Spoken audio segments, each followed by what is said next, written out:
The normal Christian faith journey is hard. Sometimes really hard. Now, I've used this analogy before, and it bears repeating. My wife and I took up kayaking a number of years ago.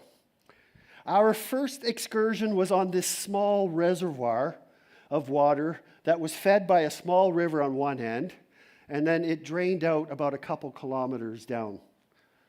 And so we got our kayaks, our new kayaks, and the first thing we had to do was learn how to get on a kayak without tipping and falling in the water. We got into our kayaks, and then we started to paddle. And it was really quite a nice experience. It was so relaxing.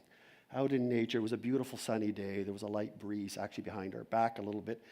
And so it resulted, what we didn't realize when we got in is that because the small reservoir was fed on one end, draining out the other, there was this small, slow current going in one direction we didn't realize. And so as we got into our kayaks, we were actually going downstream. We didn't realize it. And here we are paddling along, rowing our kayaks merrily, gently down the stream. Life was but a dream. It was a wonderful experience. And then when we got to the end, 2 kilometers down on this reservoir, we had to turn around and paddle back. And suddenly we discovered, I think there's a current. And we began to paddle, and it was hard. We had a little bit of headwind. And we were 2 kilometers away, and I thought, I'm not going to make it back. We might as well just get on shore and figure our way through the woods back to.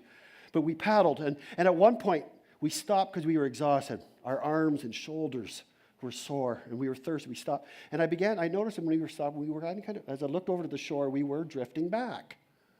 And that's when I realized we were going against a current. Long story short, when we finally got back to our point of departure, we were exhausted. I barely had enough strength to take the kayaks out of the water. I was second-guessing my new favorite hobby. Or I certainly learned you should find a still body of water where there's no current going in any other direction. But you see, the Christian faith journey is not unlike rowing upstream against the current. If you let up, you tend to drift back a little bit.